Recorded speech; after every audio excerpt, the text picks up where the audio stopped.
चाहता हूँ आपसे कि देशभक्ति जो पहले थी और अभी हो गया है अंधभक्ति, ये दोनों में क्या फ़र्क है? जैसे इसको समझने के लिए भक्ति का शब्द जो आप इस्तेमाल कर रहे हैं उसको समझने की ज़रूरत है। मेरे ख्याल से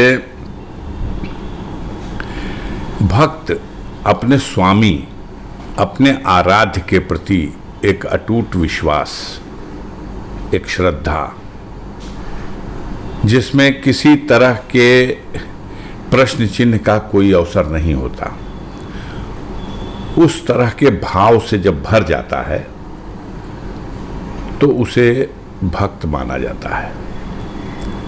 अब आजकल इस शब्द का इस्तेमाल राजनीति में भी किया जाने लगा।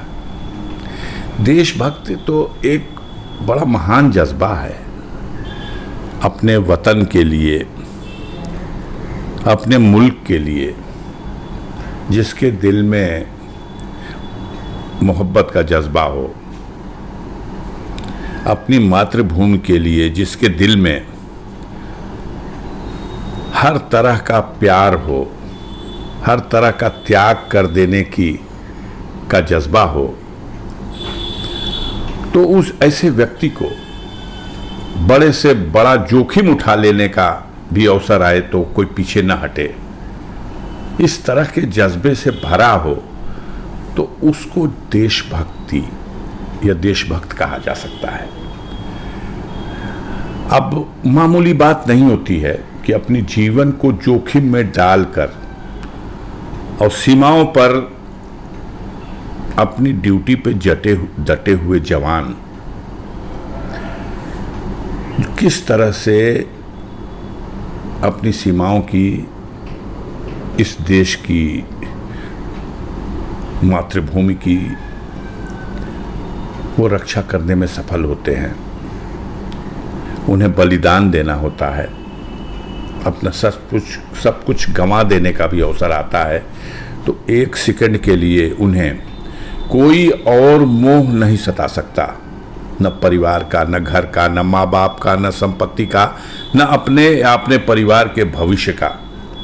बस एक ही जज्बा होता है कि हम जिस देश के लिए, जिस राष्ट्र के लिए जो जिम्मेदारी हमारे ऊपर है, हम उसको निभाएंगे, भले ही कुर्बान हो जाएंगे। क्या इसमें फर्क आया है कि नहीं आया, मैं जानना चाहता हूँ आपसे। इसमें क्या फर्क आया है? अब उस बात को हम अपने स्वार्थ में इस्तेमाल करने लगे, हम अपने राजनीतिक लाभ के लिए इस्तेमाल करने लगे, तो देखने में यह आ रहा है कि जो देश की व्यवस्था चलाने वाली शक्तियां हैं, जो सत्ता में हैं, जो पहले देशभक्ति था और आपके देशभक्ति में फर्क आया कि नहीं, मैं जानना चाहता हूँ। नहीं, देशभक्ति अपनी जगह एक अलग सत्य है, उसके लिए उसकी परिभाषा हर आदमी थोड़ी बना सकता है। देशभक्ति है, उसमें क्या परिवर्तन कोई कर सकता है? अगर कोई ये समझता है कि हम देश के अंदर ही किसी का घर जला दें और हम कहें हम देशभक्त हैं, अगर हम देश के अंदर ही नफरत फैला दें और कहें हम देशभक्त हैं, अगर देश में फैली हुई बेमनुष्यता में घी डाल दें, उसको और बढ़ावा दे दें और हम कहें कि हम देशभक्त हैं, देशभक्ति नहीं है। आपके परिवार में आपके परिवार से 10 लोग स्वतंत्रता सेनानी में थे। पीछे तस्वीर लगी हुई है आपके डॉक्टर साहब, अंसारी साहब की। आपके परिवार में थे उस ब्रिगेड उस्मान साहब, और आपको ही कहा जाता है कि देशभक्त नहीं है। देखिए, हमें किसी से अपने परिवार के लिए, पूर्वजों के लिए, अपने लिए देशभक्ति के प्रमाण पत्र की आवश्यकता नहीं है। और इतिहास साक्षी है कि जिन लोगों ने इस मातृभूमि को आज़ाद कराने के लिए बलिदान दिए, यातनाएं सही, जेल गए, अंग्रेज़ों के कोड़े खाए, अपना सब कुछ निछावर कर दिया मुल्क को आज़ाद कराने के लिए। एक उस जमात के लोग हैं और एक उस जमात के लोग भी हैं जब देश में स्वतंत्रता संग्राम आंदोलन में संगठित होकर सब इस प्रयास में थे कि अंग्रेजी सत्ता को हटाया जाए, इस शासन को उखाड़ फेंका जाए। तब बहुत से ऐसे लोग थे जो अंग्रेजों की दलाली करते थे, गाँव में नाम बदल करके तो जनता बेवकूफ थोड़ी है, वो समझ रही है। आपने क्या किया? आपने नफरत फैलाई, समाज को बांटने का काम किया, धर्म के नाम पर लड़ाने का काम किया। हमारे भारत की गंगा जमुनी तहजीब, जिसमें सब मिल करके भाई भाई की तरह रहते हैं, सब एक दूसरे के दुख सुख में खड़े होते हैं, एक दूसरे के त्योहार को इस तरह मनाते हैं। यहां होली की बारात, होली का पर्व आता है, होगा कहीं जिसके जिस्म पे अगर छींटा पड़ गया रंग का तो वो बुरा मानता हो।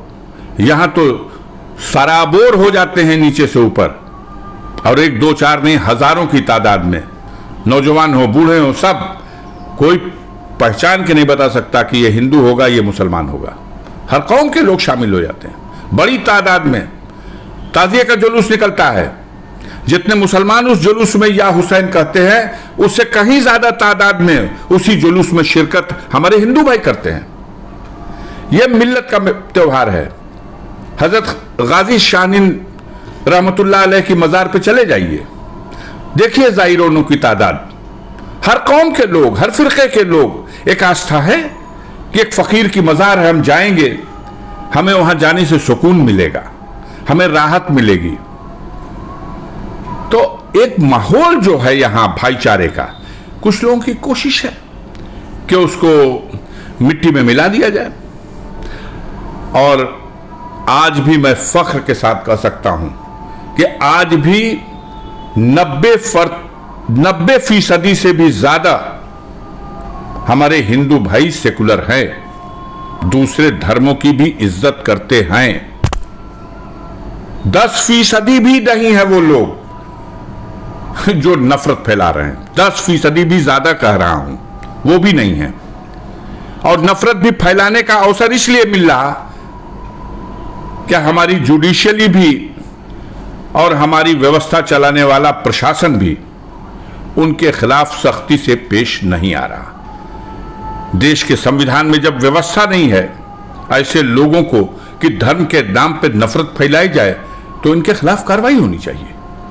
वो नहीं हो पा रही है, अफसोस की बात है। लेकिन आज भी हमारे सामाजिक ढांचे में वो गंगा जमुनी तहजीब उसी तरह से बरकरार है और मजबूती से बरकरार है और आगे भी बरकरार रहेगी। शुक्रिया।